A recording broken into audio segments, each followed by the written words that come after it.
Hello everyone, this is Reza. Welcome to another video of intermediate series. In this video, we are going to set up controls for the eyes.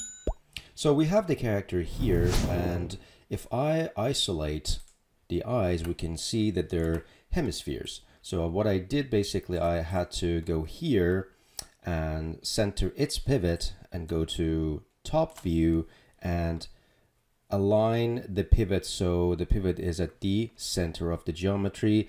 After the video finishes, I'm going to go and do the same thing for the other side. So keep that in mind. If you have a sphere, center a pivot, and if you have the pivot inside the geometry, you need to get that one fixed before you start. So I'm going to go ahead and press H on the other eye, so it's been hidden now. I can go and enable local rotation axis so I can snap a joint on it.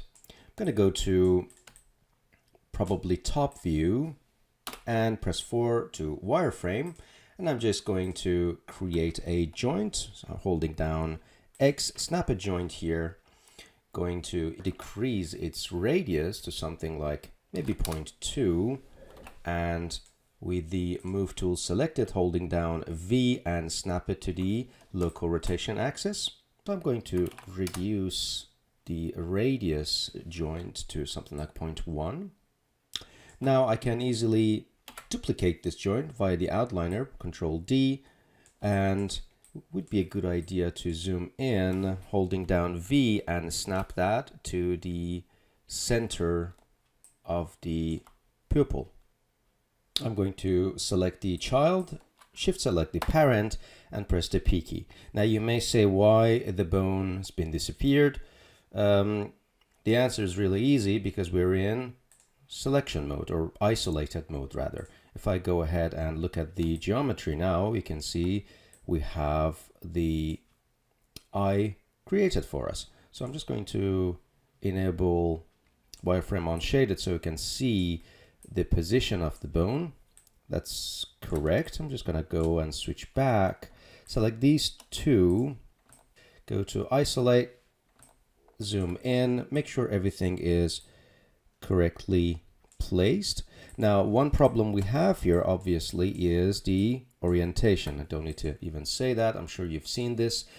X is not down the chain, and in this guy, X is not down the chain. We just want to make sure that that is correct. So we already know how to fix that with the Orient tool. Make sure you're in rigging menu set, go to skeleton, orientation. I'm gonna enable local rotation axis on that one as well. We want X to be down the chain, and if you orient, you can see now X is down the chain, Y to the side, and Z is up. You can always do for the end joint, you can always go ahead and zero out the orientation that way to fix the problem. So you can now see X is down the chain, and once that's done, it's equal to orient joint to the world. We have already explained that in previous videos. Now the orientation is correct. I'm going to turn off local rotation axis, and I'm going to name this. So this one is JNT ILI01,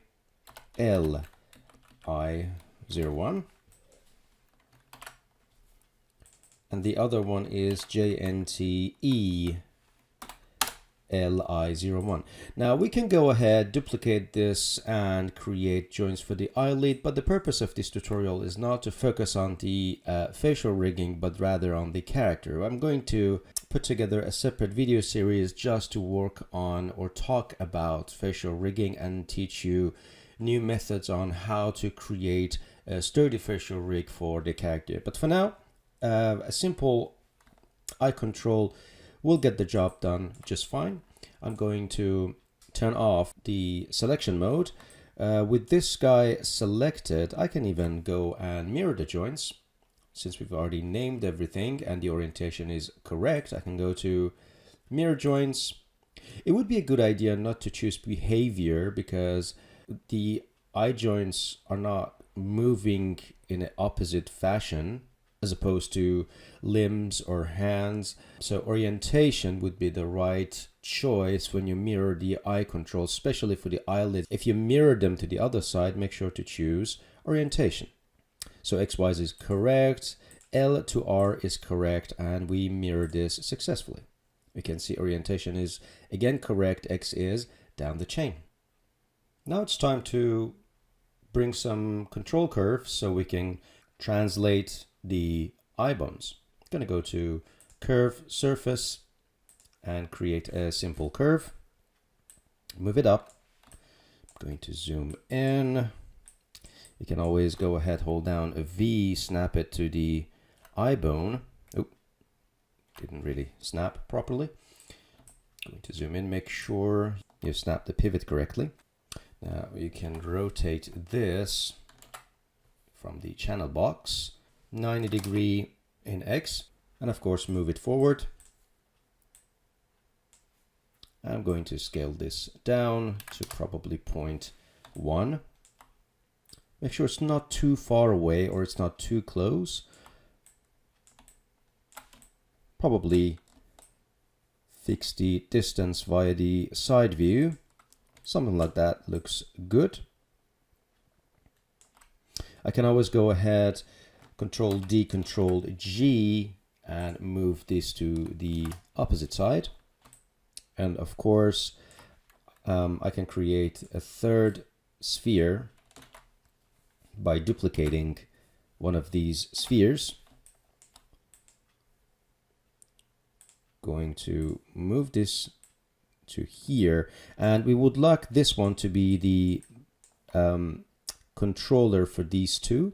So I can select these two and select this one and do a simple point constraint with no maintaining offset.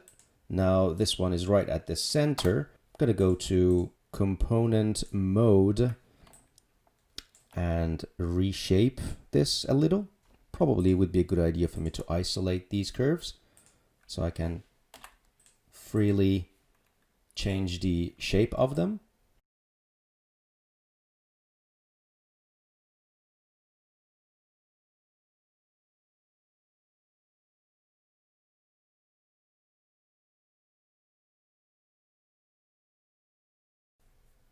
Now it's time to recolor them.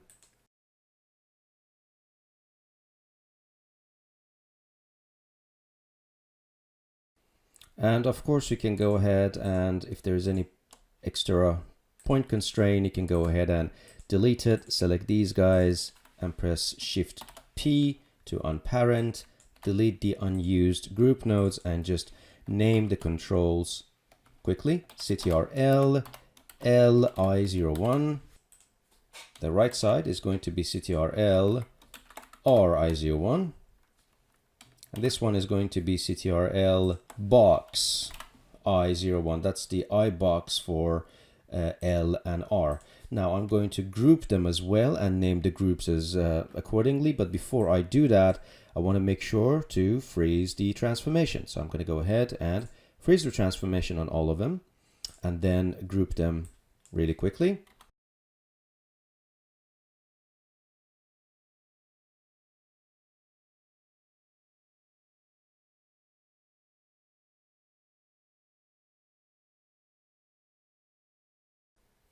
Of course, we want these two to be part of the main box control. So I'm going to select both groups, Control, select the CTRL box I01 and press the P key. So these guys are inside the I box control. Now let's bring the character back. Now I'm going to use a locator rather than just a direct tie between the eye bone and the eye control, and this method is slightly different compared to what we talked about in Rigging for Beginners series. I thought it would be a good idea to just show you a slightly different approach to eye rigging. So I'm going to create a locator, move that locator up, and I'm going to snap that locator to the base of the eye bone. Would be a good idea for me to hide the character temporarily. Hold down V, snap it. Going to slightly change the local scale. Gonna duplicate it and snap it to the other side as well. I'm gonna select both locators and just slightly move them up in Translate Y. And let's rename them real quick. This one on the left is going to be LOC as usual. LI01. Gonna use the name, copy, and paste to the other side. This one is going to be LOC RI01. And these two are the ones that we're gonna address when we do the aim constraint. These two will serve as world up object. So I can easily select the driver, which is the eye control, and then control select the driven or shift select in the scene, go to constraint, aim constraint option box. I can just reset its settings. Okay, aim vector says what's down the chain. You can see X is down the chain, so 1 in X is correct.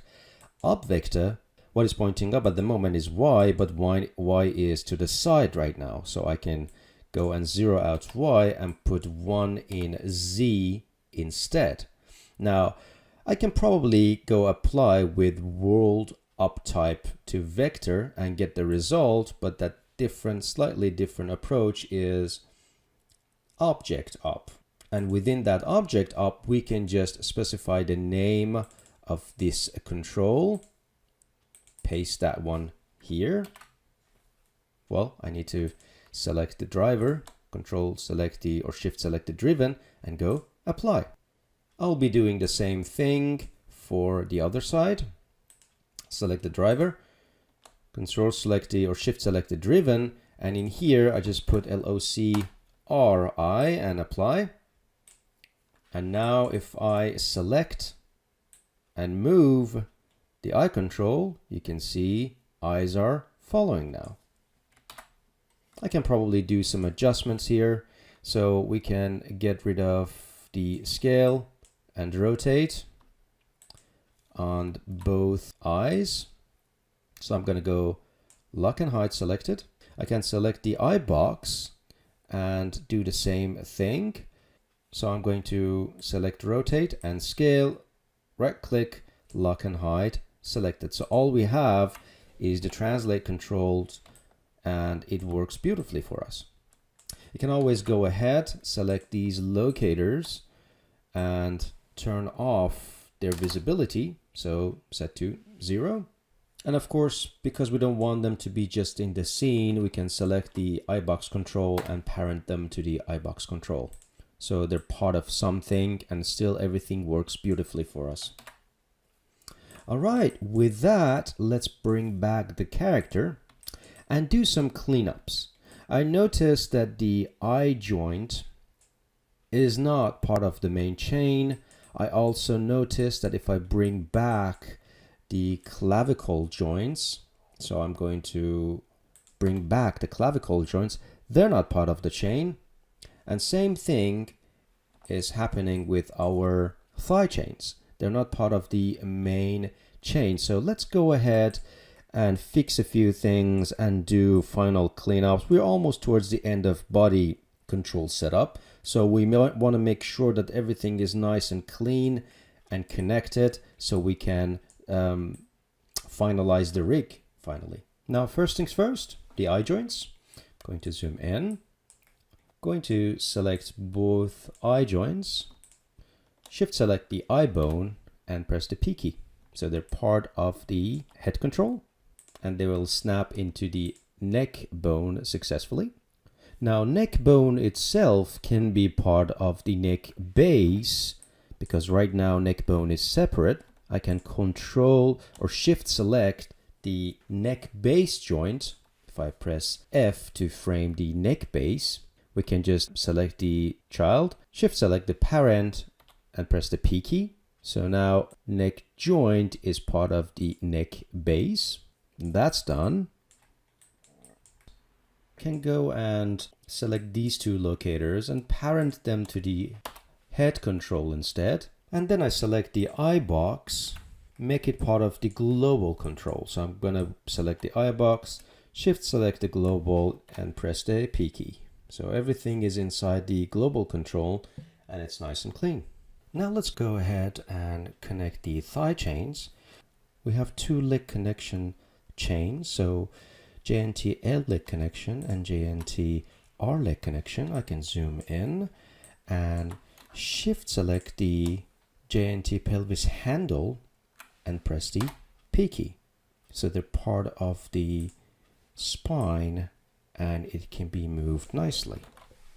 Also, clavicle needs to be part of the spine.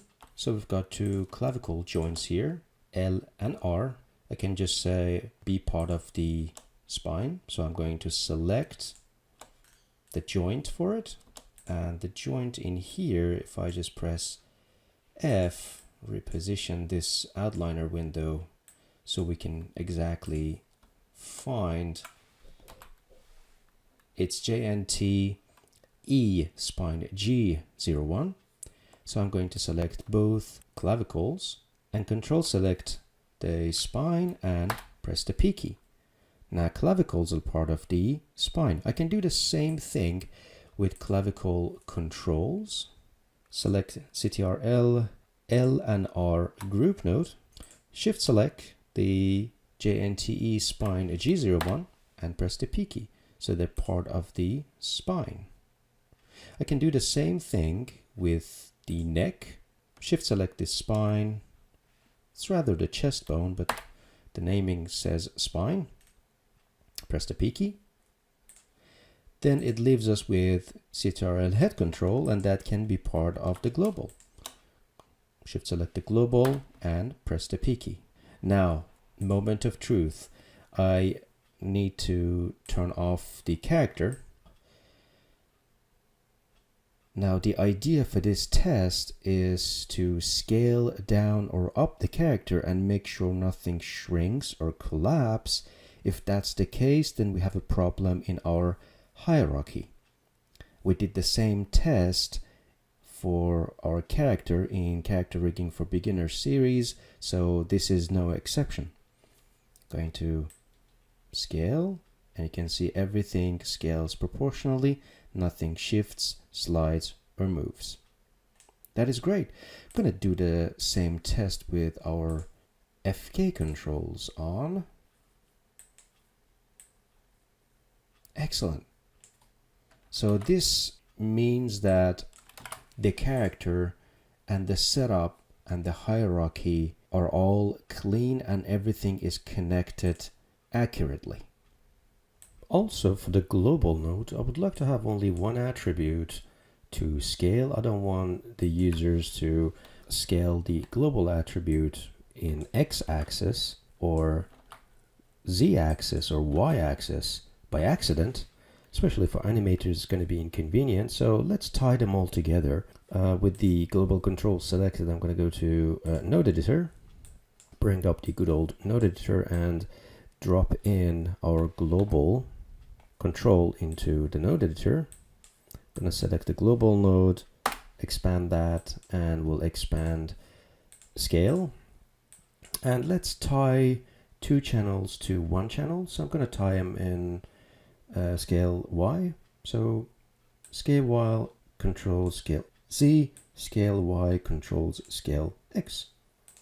Now I can go ahead and select these two guys and lock and hide selected. Now if you select the global control, you can only scale it proportionally.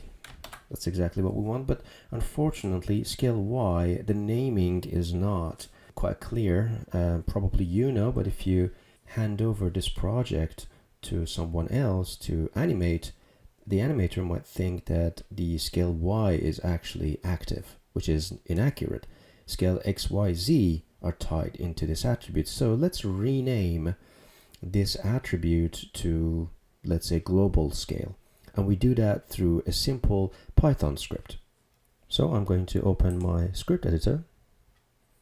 And of course, as usual, we would like to import our commands. So from Maya, import CMDS, and then we are going to call alias attribute. An alias attribute enables us to alter names and that would be a perfect time for us to use it.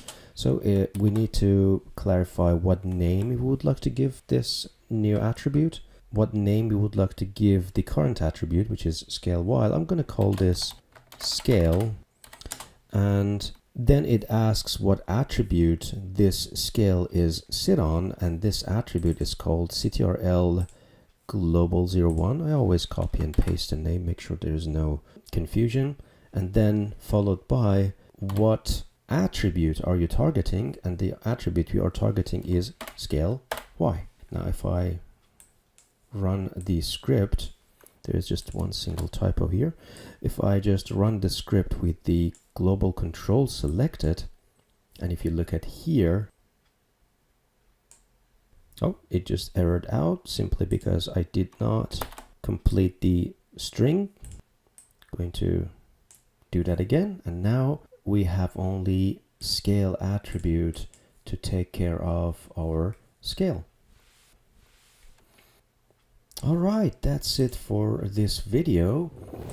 I hope you guys enjoyed this video. Thank you very much, and hope to see you guys in the next one.